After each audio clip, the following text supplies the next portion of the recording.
Hey, superstar, I have a question for you. Do you ever feel overwhelmed with stress as an entrepreneur or an aspiring entrepreneur? Well, in today's episode, I can promise you we get raw and real, especially toward the end of the show with my special guest. And he is an incredible entrepreneur.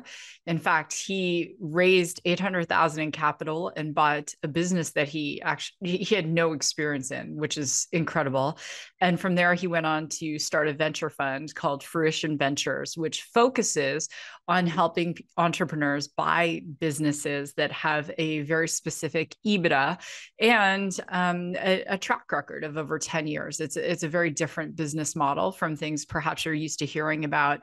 And in the show, as we talk about his entrepreneurial journey, we get to the point where he discloses that no, he isn't managing stress well at times. And we just have this beautiful conversation. So I know that the show is for one of you listening because you are struggling, and perhaps it's time for you to step up and admit it and get some help, because you know what, we only see the glory, we don't know the story. And it's all well and good to look at people who are having amazing exits or getting funding and all of these things, but we don't know what's going on behind the scenes. And that's why the show is important, to share these messages and to be able to say, yeah, it's okay, you're not alone.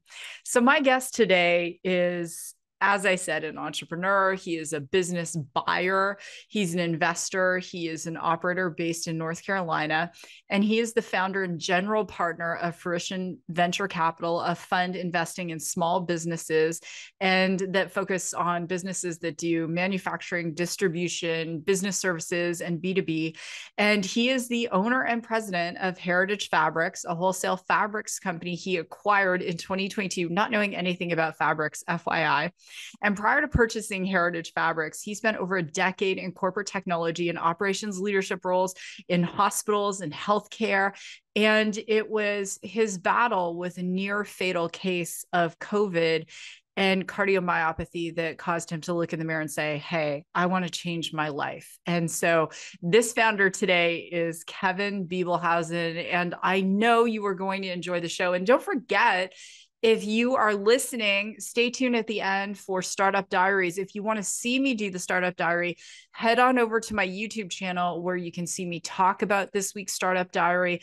And it is going to be raw and real. So with that, I hope you have an amazing experience with this episode. And don't forget to hit the subscribe button and leave a 5-star review. I read all your reviews. So with that, let's get into this episode with Kevin Bibelhausen. This is Raw and Real Entrepreneurship, the show that brings the no-nonsense truth of what is required to start, grow, and scale your business. I am your host, Susan Sly. All right, Kevin. Well, there are so many ways we could begin this show, and we could talk about fundraising. We could talk about what's lighting your soul on fire now, but we're going to ask this question because I want to know, what was your first business? My first business was I was a classically trained opera singer, and I was in the business of managing my own career and trying to, book jobs and manage expenses and very little revenue in a business where I was trying to sell my art to the highest bidder or any bidder. I realized very quickly, or maybe not as quickly as I should have. It's a really hard business. Anything music, anything arts based is very difficult. But that was my first kind of foray into entrepreneurship and realizing that I liked kind of being the CEO of my own career. That's not something. So I ended up with, going out in my early 20s and doing that. And then I, realized I had to get a real job in corporate. And then I kind of lost that, being in control of my own destiny feeling. Even if I didn't make a lot of money, I felt like I was in control. I didn't feel a lot of control in corporate. So yeah, I mean, that was something I was trying to do since I was like 13 years old, is to go sing opera. That that you're the first person in almost I 400 assumed I years. was. Yeah, Yes, right. we've had many, many, many different first businesses, and I was sharing with you prior to the show, selling rattlesnakes, Yep. watermelon, and I know firsthand how tough that is. My cousin Michael Hope is a classically trained opera singer, and he is with the Calgary Symphony. He's also an amazing bassoonist, and it's to different kind of combination, right? Yeah. So, and but to go out there and sell yourself, and to your point, so often people don't think about professional speakers or authors or other forms of artists that is a business, and selling yourself is such an interesting concept, especially when it comes to fundraising, Hmm. because that is who you're selling. Oftentimes, as an angel investor, I bet on the founder, like their idea. I know they're going to pivot. I know things are going Right. to evolve, but I'm really betting on that person because I know that they're going to be adaptable. So I found in preparing for our shows something really interesting, because a lot of founders I know, they're taking an idea, they're starting something, they've perhaps had some successes, they've had some failures, but they keep on going. You made a decision to purchase an existing business, raising $800,000 in capital with no real fundraising experience. So I want to step back. What made you decide to buy an existing business as opposed to starting one of your own? Yeah, I mean, I think one of the scars that I bear from an early music career is the fact that, you are pretty well starting from zero. You've put a lot of time and energy and effort into something that, the market, this is just the reality. Like the market doesn't value very much. It's not something that you can make, a decent living at, unless you're at the very, very, very, very top of echelon. Mhm. So, I think I realized from that how important cash flow was and profitability and product market fit, and it was once I read the Harvard Business Review Guide to Buying Small Businesses, which was published in 2017, and I realized that like I grew up in a neighborhood that there was doctors and dentists and business owners, and these guys would, oh, he owns an asphalt company or he owns a construction company or whatever. Like I thought you either started the business or you inherited the business from your dad. Like that's those are the only paths that I saw. And then I read the Harvard Business Review guide, and I was like, oh, you can actually buy these businesses. Oh, well, I guess, yeah, they have to have an exit option. And I didn't know what an investment banker was in 2017, 2018. And so that's how I figured out that this whole world existed where you could buy a lower middle market business, um, through, utilizing an SBA loan, utilizing investors, and putting together sort of like a mini LBO, mini leverage buyout, which is, that's exactly what I did, and utilized, government assistance programs like the SBA and capitalist investors and put the two together. And all of a sudden, I now own a fairly decent sized company. Well, and my curiosity around that is, okay, let's backtrack a bit, because lots of folks aren't just picking up the Harvard Business Review Guide to buying small business. Like they're going through an airport and they're getting Men's Health or Us Weekly. Like this. How did you end up being curious about that? That's a great question because I think most people find their way through different alternative assets or different ways to, like, you're searching, in your cubicle or at night, you're on your laptop, basically like, how the hell do I get out of here? How do I get out of this job? How do I do something with my life that I will enjoy on a day-to-day basis, create financial freedom, economic security, whatever that looks like. And you go through the gamut, or at least I did. It's like, oh, well, here's this day trading thing, and here's this real estate thing, and here's this. So you kind of like try on different clothes to see what fits. And I tried on some multifamily clothes for a while, and that really wasn't for me. But what I really resonated with was small business. I grew up in a around small business. My dad ran a chain of pharmacies, a small chain of pharmacies in the Midwest. And so like I kind of was used to it. I saw it up close, from an operations perspective. And it seemed like something that it seemed more personal to me, and something that I was more comfortable with than like buying a building. And you're like, okay, now what do I do with it? Well, the answer is kind of like there's not a whole hell of a lot you can do with it. Like there's a few levers you pull, but like the beauty of real estate is that you just sort of like let it go. Mm. And I wanted to be more active. I wanted to take over ownership of a company and put in utilize my corporate experience that a decade plus in operations and technology to scale, to take the business from, maybe a 1 to a 10 instead of going from 0 to 1. Mm. It's a fundamentally different role to come in as an entrepreneur to an existing business and then take it to the next level versus starting at zero and kind of creating the initial engine.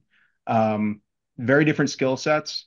I'm doing kind of the startup skill set while I own this business. Like I'm building other brands, but I'm always doing it from a base of cash flow, that I'm profitable. And this is sort of the platform company that I bought in order to ladder, other brands and businesses on top of. I have so many questions. Like the vision I had is, so your dad owns the small chain of pharmacies, He was the and president. He didn't know it. He didn't have any equity. oh, he didn't So have equity. So yeah, he's yeah, he's running them. So he's yeah, in the business, but he's not owning the business. So right. you're seeing this level of responsibility. There are a lot Yeah. of ways you could have swiped right. Like you could have been like Uh, franchising, right? No. Like, and so I'm thinking, I'm still curious, Kevin, because I'm going, okay, there are a lot of enticing ways, to your point, to be able to create cash flow for yourself that you can do some cash leverage, like investing in real estate, as we talked, you spoke about. Like there's multifamily, there are other kinds of businesses, owning franchises, as I mentioned. And but you said, this is when I was reading your bio and I was doing my research on you, I'm like, this guy's wired a bit differently, because not only are you buying existing businesses, you don't care if you know anything about that particular business. Like at all. It's yeah. just looking at a balance sheet. I need to get in the psychology of your brain for a minute.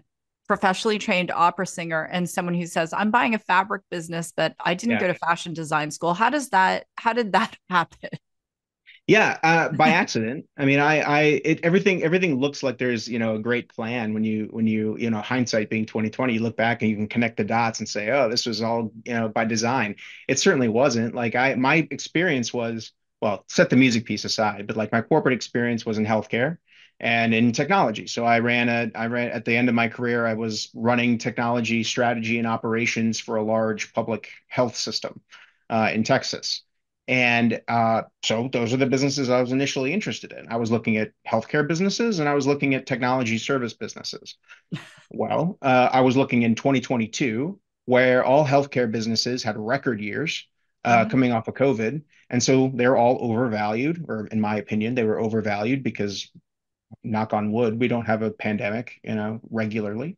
Mm-hmm. Um, and then the technology service businesses were bid up. Valuations were pretty high too, because private equity loves that space. They're going in and gobbling all those companies up. And so they trade for ridiculous multiples. So I couldn't afford it, And so I had to go to an industry, or I had to be a little bit more willing to be industry agnostic, because I couldn't afford to play at that level. I needed to be able to buy something for, 3 to 5 times EBITDA.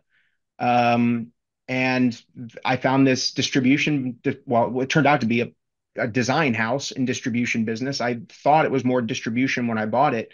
Turns out to be a happy accident that it's very design focused, because it kind of feeds my creative soul. That kind of, Okay, so Bob like I can Ross. say, yeah, I can say like, oh, look at this. And I often do. It's like, I'm feeding the music side of me doing this other artistic expression. That's an accident. Like I didn't plan that. It just I can only see, the connection afterwards. Like I'm not that smart or that lucky.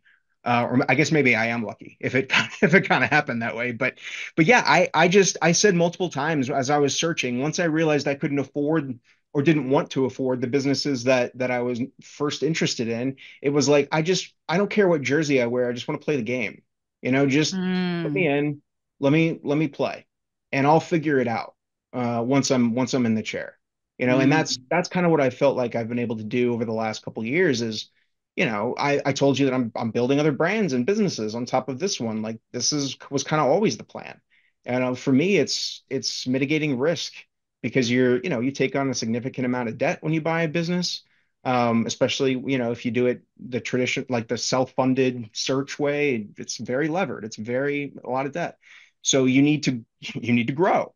And how are you going to do that except for adding, different products, different markets, different channels? And so that's been kind of my goal over the last, 18 months, is to kind of figure out where the business needs to go and what I need to kind of bolt on to it, to get there. The you it seems to me that you have this really solid toolbox full of skills. Okay. You said doesn't matter what jersey that you wear. I love NFL football, so I'm not jersey agnostic, but I will say that. But it doesn't matter what jersey you just put me in the game. You have a high tolerance for calculated risk. A lot of people I know, especially as an AI founder, two-time AI founder and technologist, and now my new startup is in healthcare. I know a lot of folks who would not go into a space that they didn't know anything about. I did have another founder on here. She acquired a landscaping business and she didn't know anything about landscaping. Another person I know, she acquired a plumbing business, didn't know Mhm. anything about plumbing. But that is a skill set to be able to say, I can take a look at a balance sheet and I can look at several other factors and take a calculated risk. What I want to know, Kevin, what are the other factors you're looking at? Because it's not just EBITDA, right? There's like we could look at 100 deals of just EBITDA, and not all of those are going to be successful, even if you put an all-star in. So Yeah. what else do you look at? Yeah, I mean, so like I said, I did kind of approach this from an industry agnostic viewpoint. And, so that means basically my metrics were the same as I was looking at all these different businesses. And I think subconsciously I was drawn to the textile industry because of my previous experience in music. So when I was looking at this deal, like I'll tell you right off the bat, the thing that I loved the most was that they had reviewed financials for the last decade. So it was Mm, very professionally run. So if you're getting reviewed financials from a CPA firm every year and I have access to them for the last decade, I pretty well know what I'm buying. mm. That's not the case on a lot of these small businesses. A lot of I mean, this, like a lot of the financials are done like basically on the back of a cocktail napkin. And, they're really messy, and I didn't have that with this. I knew what I was buying. When I did my financial due diligence, the EBITDA flushed out.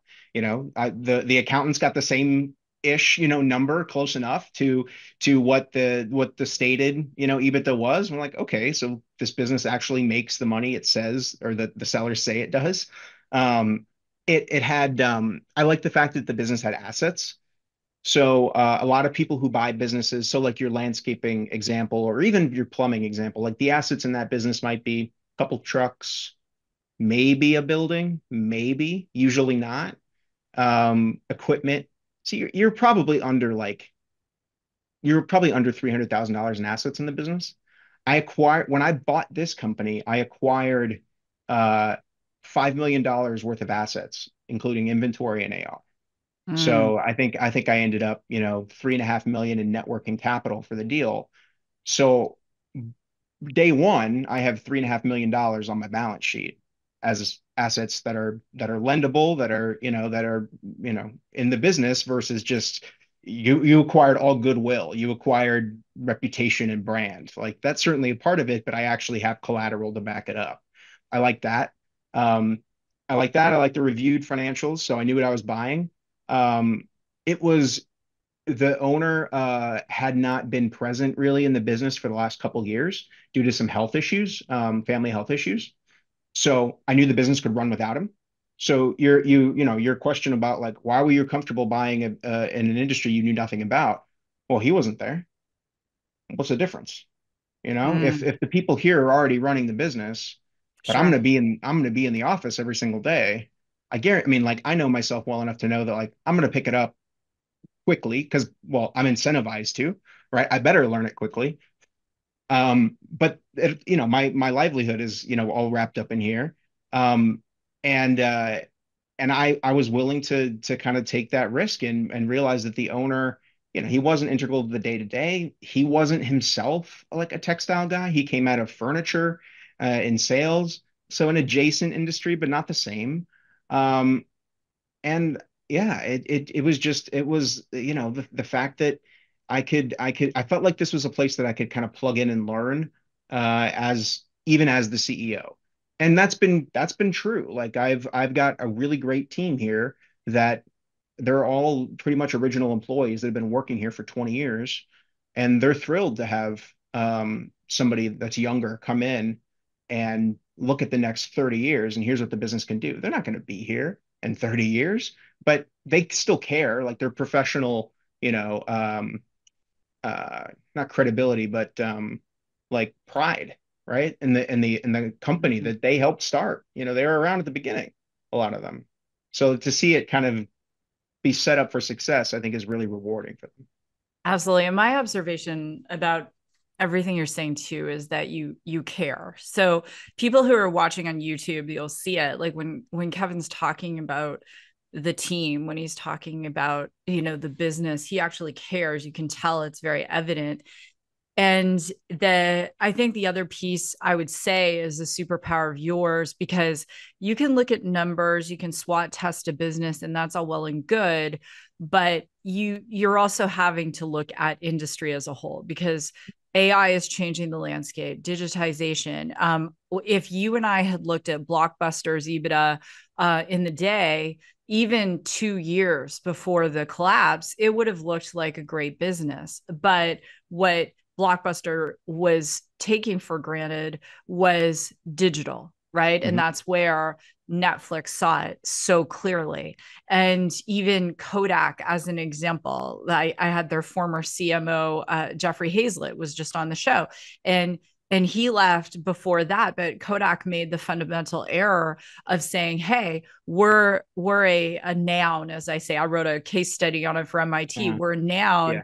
yeah, We're not a verb or an adjective. So yeah. you have to have another skill in that toolbox of yours, Kevin, to take a look at this, because as we talk about the fund you're raising, as we're talking about buying these small businesses, and I do a lot of, as I'm sure you're aware, a lot of speaking all over the world on AI and what's happening with AI. There are some businesses that are going to be so radically transformed that they're not going to survive, but there are other businesses that are going to rise and the values are going to be higher. So what else are you looking at with these businesses beyond the numbers? I'll tell you one of the other things that, is you're talking about AI, because that's certainly something that, I mean, I came out of technology, right? So like we were starting to see the early stages of that. So I've been out of healthcare really since this whole thing took off, but um, we certainly knew it was coming. For what we're functionally doing is design. So like we buy art, we use, archives, art archives that can be, kind of scaled to an unbelievable amount because you don't have to spend necessarily $1,000 on a piece of art anymore. Or if even if you do, you can get, the productivity of the artist can be so vast because they can get a lot of these starts. AI can generate, get you 80% there and then tweak, by the individual artist. And sometimes their output can just be that much more vast. So it's certainly coming. We've also looked at uh, ways to use AI in our business that makes the shopping experience different. What there's I'll get back to my point earlier, but like when you're putting together a website and a virtual showroom, people don't necessarily want to go into showrooms anymore. It's a weird experience. Everybody's in like a suit and tie. It's kind of like hushed tones. It's not a fun shopping experience. So how are we able to give people more confidence in purchasing something online? And so we've been messing with some AI tools to kind of show, okay, here's how the fabric drapes, here's how it looks on a sofa, here's how it looks in your particular room. All of this is sort of like early stage for us, but all underlying all of this is that what attracted me to this industry is that it's one of the oldest industries in the world. But it's a product business. We make a thing, you know AI isn't going to make that thing obsolete. There's a lot of technology businesses, like you said, that are going to go away because AI, will eat their lunch. Or a lot of these like, massive call centers, or, here's 1,000-person BPO in the Philippines. That's going to be different now that they can scale AI. You're already seeing it, with different companies taking advantage of it. So I really like the ability to come into an old world economy business and then apply digital transformation, digital marketing best practices to kind of drag it into the 21st century. That was kind of Mm. the idea in buying one of these old uh quote unquote boring businesses, non-tech businesses, brick and mortar businesses, is that you can, you know, these things aren't going away. You still need something to sit on, you know, but uh, but then we can use AI and digital transformation to get us, more profitable in the future. Yeah, it makes a tremendous amount of sense. And I love what you're talking about, these old world businesses, because, when you look at things like robotics and AI, so there are robots that will do roofing now, as an example, but the thing people don't understand is how expensive those robots are. And even why is it that when we go in a parking garage, we're not just seeing robots everywhere? There's the expense of them. People damage them. People will shoot them, literally. And so you look at that and you say, well, some businesses are going to be radically transformed and some are going to be enhanced. Yeah, And so when I'm looking at a business, things that appeal to me are definitely trades, that, having that person come in and fix something in your house or whatever the case is, plumbing, electrician, that kind of thing appeals definitely. yeah. Landscaping, all of those things. So it's so interesting because you also, you buy this business. Most people just buy a business and start to focus on it, but no, you decide this is, again, Kevin, zone of genius, right? Because again, you think differently. I'm sure people have told you that. So you also start a fund. You're helping other people invest in these types of assets. So what made you go from, hey, I'm going to raise money, I've never raised money before, to within, a 3-year period, you're also starting a fund, teaching other people how to do it? Like, do you sleep? Like, what? Yeah, and not seen on camera is my emotional breakdown last night. So it's certainly not for the faint of heart or I had easy. one And I too for maybe a different reason, but we yeah, could well there share you go. that. Yeah, It's it is that's raw and part. real entrepreneurship. Yeah. Yeah, listen, like it's not all sunshine and rainbows. We can make it seem like that in a podcast or online. And look, like that's one of my friends likes to say, like, entrepreneurship is a knife fight in a phone booth. Like that's what it feels like. You come to work every day and you're like, what's gonna happen today? And hopefully I can get through today. Okay. Yeah. Yeah, so I mean, the reason we started the fund was because of the fundraise experience. Like I had to raise $800,000. I didn't have any family money, didn't have any rich friends. So what I ended up doing was I when I got this business under LOI, I had a letter from one of these capital providers out there that said, hey, we commit $5 million in equity to you. So go out and find a business that works, and then the money will be there. Great. That was awesome because I didn't know how to raise money and I was a little afraid of it. Well, 3 days before my LOI was signed, they gave me a call and said, we're just really busy. So I don't know, good luck. We're going to tear up this contract. Okay. So then I had to make a decision, like, do I kill the deal and tell the broker that my funding was pulled? Or do I just sort of figure it out? And I sort of figured it out. So I made a couple phone calls and was like, is this something that you think I could do? Like, how do I do this? Like, oh yeah, you're going to be fine. We'll help you. We'll give you some names to kind of start with. And so I got a list of, I don't know, like 30 names or something of people that had invested in these kinds of deals before. And then eventually, I think I ended up contacting close to 300 people, just by phone, email, whatever. I don't know how many conversations I ended up having, but I was raising $50,000 at a time. So do a little bit of quick math and realize that my cap table is quite large. My cap table Uh-huh. has 10 or 11 people on it. it's a lot of people for a business of my size. We're doing 9 million in revenue. Um, and so it was just kind of like, I mean, I enjoyed the process. I enjoyed conversations like this in raising capital, but I did it at the most stressful time of the year. I did it between Thanksgiving and Christmas. Mm, I mean, I remember sitting in my parents' basement. I had gone home for Christmas, and I was sitting in my parents' basement, like making phone calls. And I think they thought I was trying to, like, do some drug deals or something, because they didn't fully understand what was going on. But I had to finish out my capital raise in order to close, immediately after Christmas. So it was stressful. And a lot of these buyers are going through, the people that we invest in are going through this for the first time. So they're going through the SBA loan process for the first time, which if you've never gone through the process or you don't know anything about it, imagine getting a mortgage, but it's like 20 times worse. They want documents for everything. It is a government loan program, and it comes with all of the red tape that you can possibly imagine to get an SBA loan. It's a wonderful program, but it is what it is. So there's difficulty in managing that. There's difficulty just managing your seller, and the relationship there.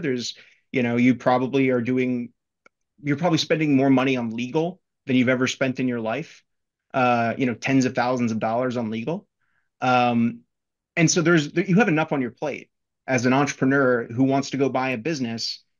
Capital is available out in the market, and I hesitate to say it's a commodity, but it's like you don't need to be a professional capital raiser. I proved that. Like, you can go do it, but wouldn't you rather press the easy button and just be like, let's go to a fund that can write a big check and take out the majority of this raise? So if I had to raise 800, like, our fund would have invested, if our fund had existed, we would have invested like 6 to 700, mhm. and then we would have told me, the entrepreneur, um, here's a few names. See if you can raise the additional 100 or $200,000, because it's good for you. Like, it's good to kind of eat your vegetables. It's good to build your own network of Yep. investors.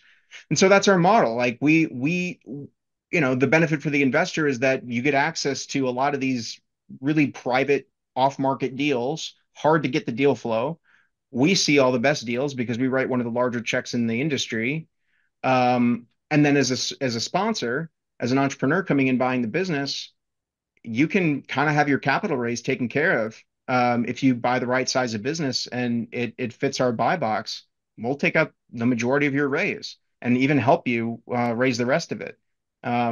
So it ends up being a win-win for everybody. I mean, we don't charge any money for sponsors to work with us. We charge investors. It's a typical fee structure for the fund, so it's very much right down the middle of the fairway. Mm. And I think that's so significant for a variety of reasons because I mean, you said so much there.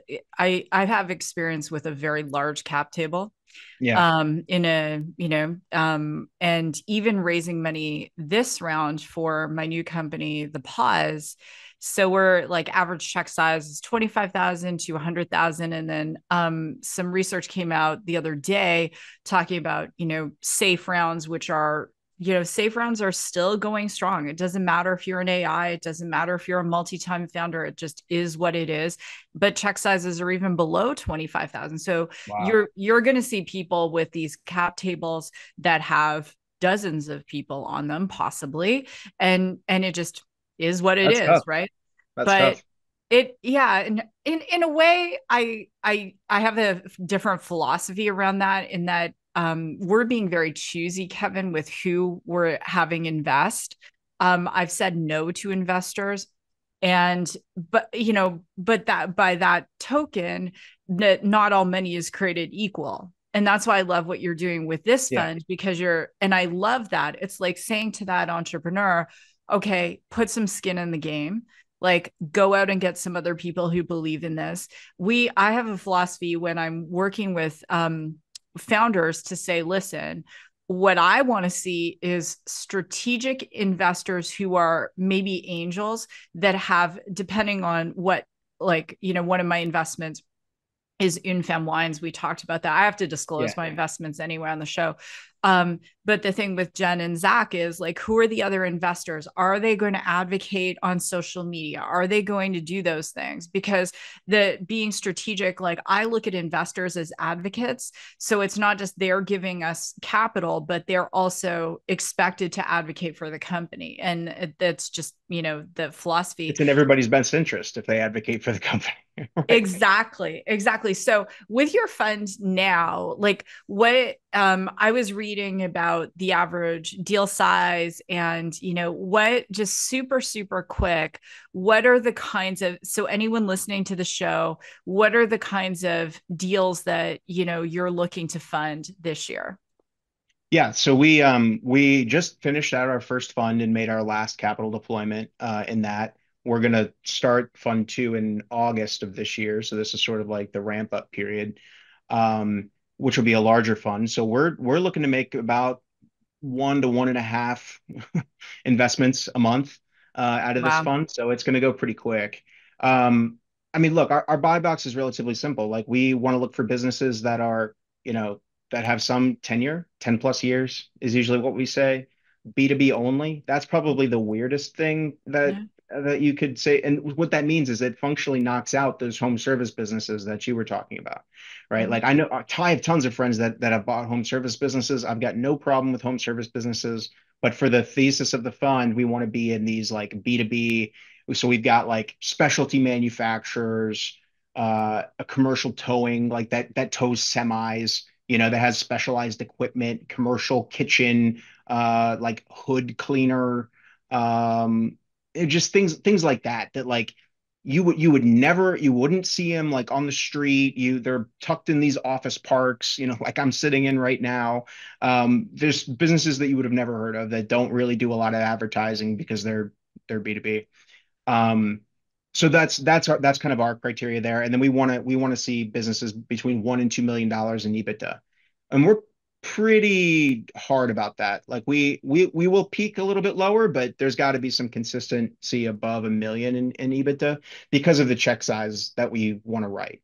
So we want Yeah. to write a $600,000 to $800,000 check into these deals.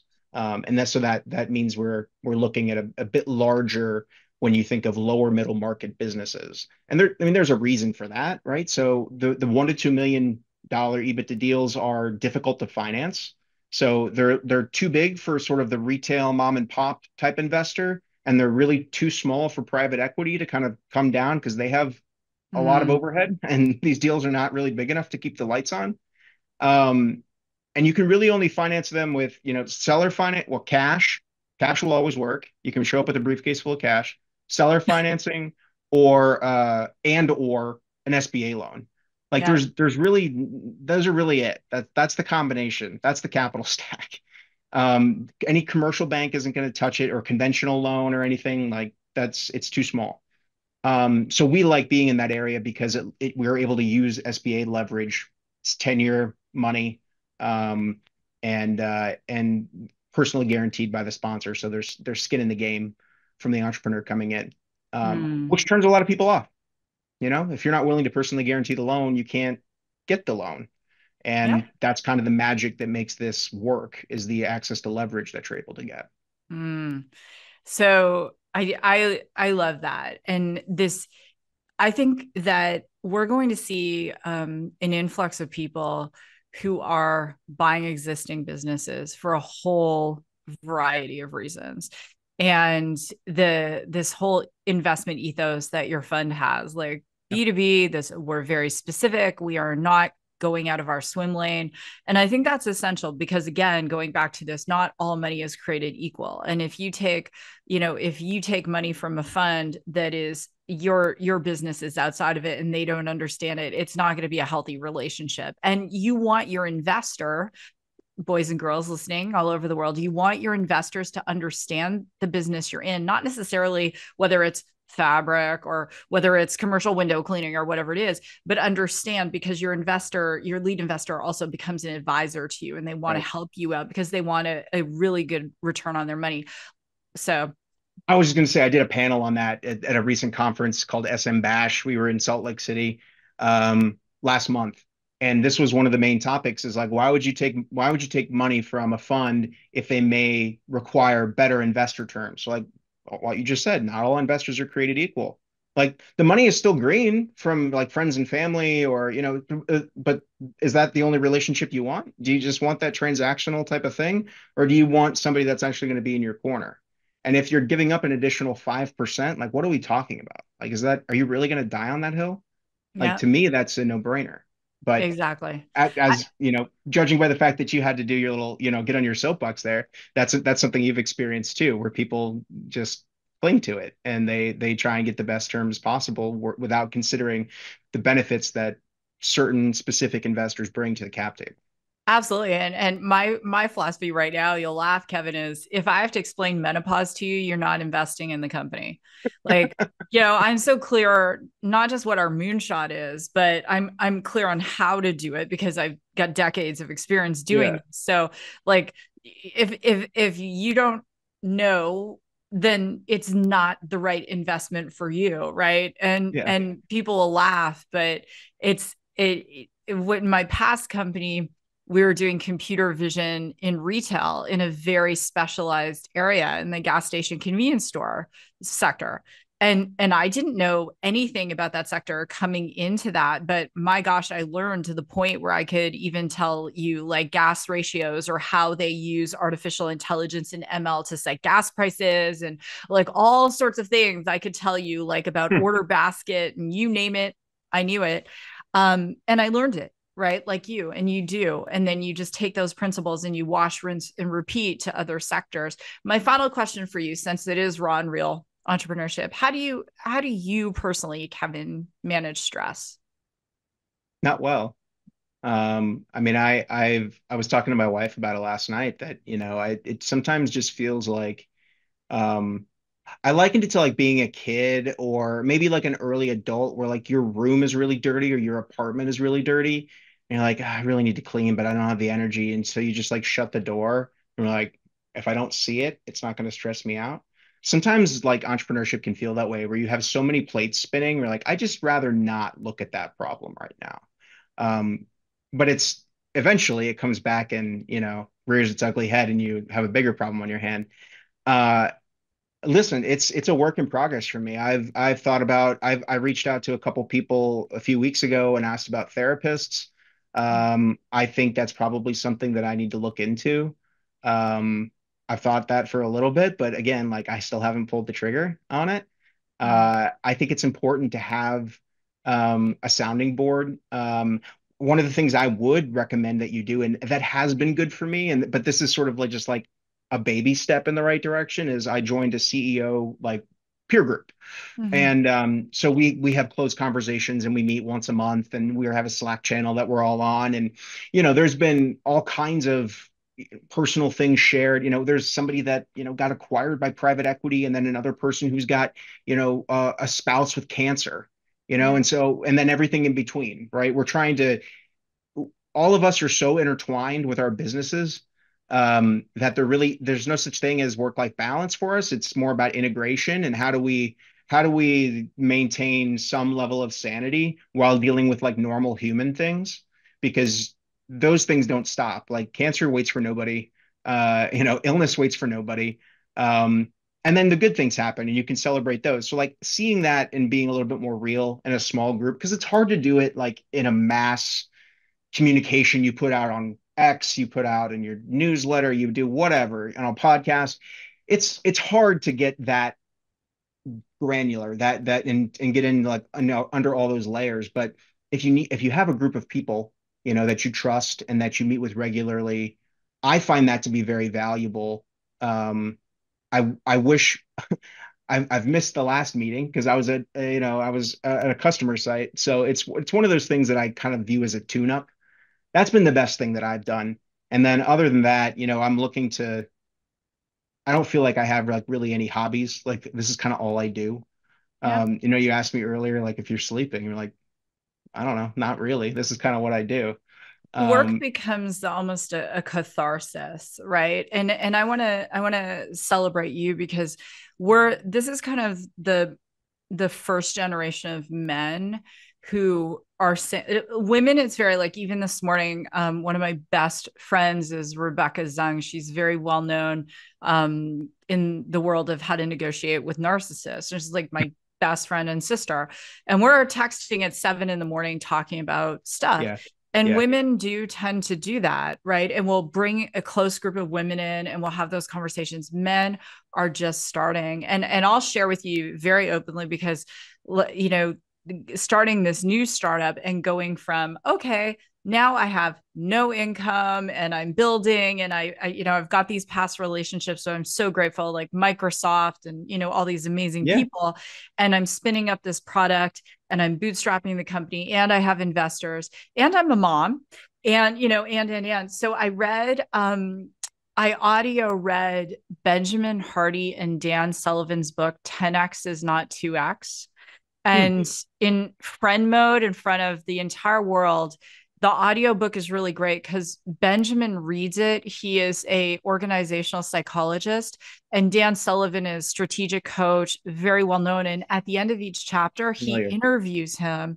And Uh, that book actually, one of the big pieces for me was getting rid of anything in my life that wasn't 10x. And that is a process. And even with the show, we just moved the show to the C-suite network because I wanted to level up and hmm. have the show be a 10x show. Cause I'm like, if I'm going to do this once a week and sit down with a fellow founder and just have a conversation, like we're having a cocktail or a coffee, I want to level up everything about it and send it out to the world. Right. And it's the same Yeah. thing with the business, but that I highly recommend that audio book.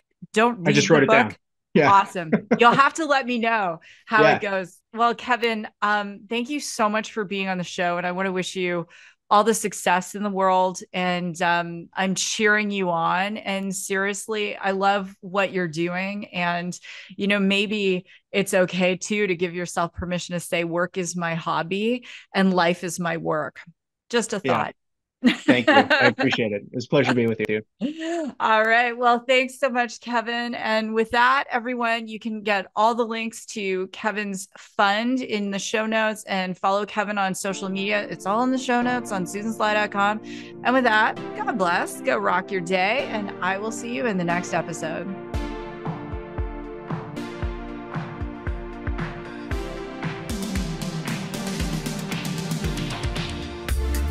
Well, I hope you enjoyed the episode with Kevin Bibelhausen. And if you're listening or watching, on YouTube and you're watching Startup Diaries and you didn't watch the episode, go check out the episode. You can watch it on YouTube. You can listen to it on wherever you listen to podcasts. And I want to just jump right in. And this particular week for Startup Diaries should be going like, it's been a week. And so to take you into my life, here's the good stuff. I'm getting texts from friends. Rebecca Zung, one of my friends, if you haven't checked out her YouTube channel, How to Negotiate with a Narcissist, sent me a text. She's like, you go, girl, you're crushing it. Your business is moving so fast.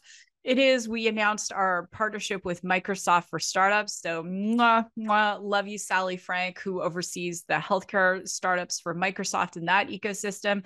That's fantastic. I got a press invite. So I am going to be doing LinkedIn Live with the female quotient in July, which is huge, huge, huge. Like if you don't follow the female quotient algorithm for equality, Shelly Zalis, like, oh my gosh, she is everywhere. South by Southwest. She's at Davos. She's at CES, and she's bringing together women in technology, and it's just incredible. So I got asked to speak on a virtual live event, which was amazing.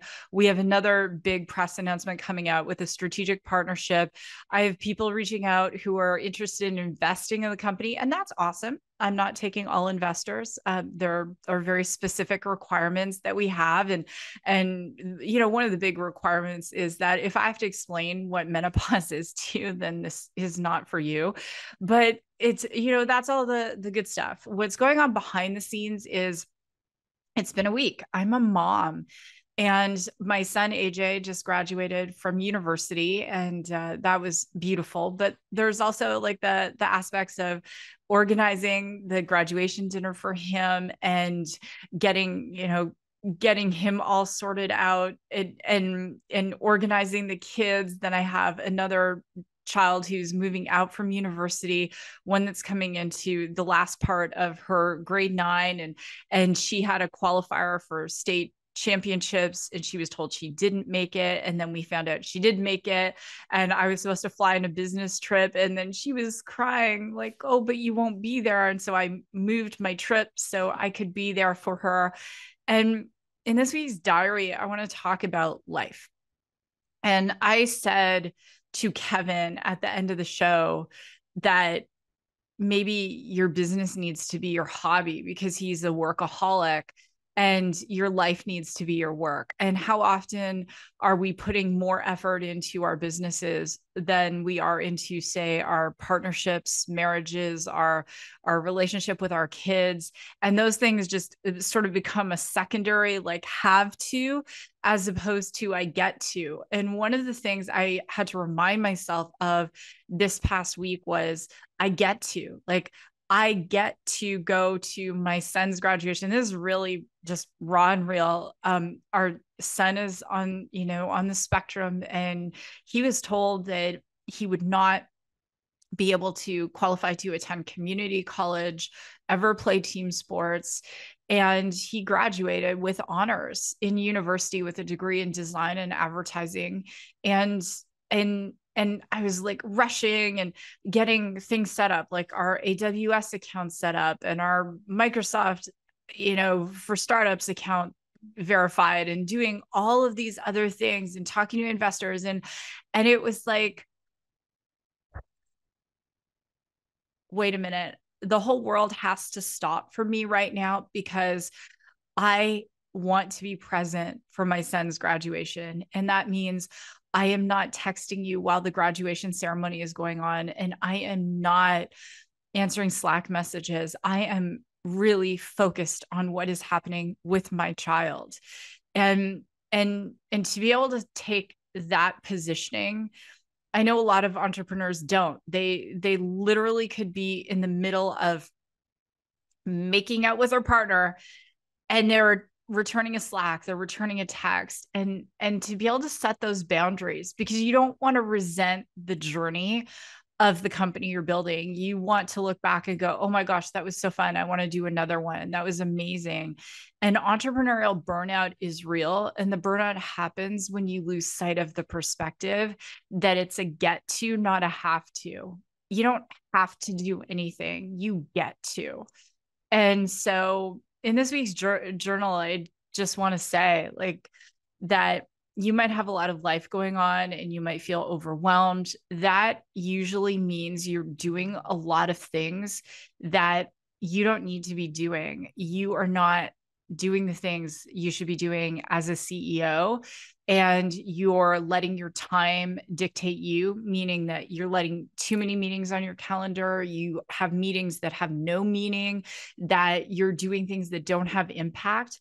And you want to start to think about small lift, big impact. Like, what are those things that when you show up, that you get the biggest ROI? So things like meeting with potential investors, or setting the vision for the company, doing all of those types of things. You need to have a lot of energy for that. And you're never going to feel energized if you're overwhelmed and you're in this heaviness of, I have to do something, not I get to do it.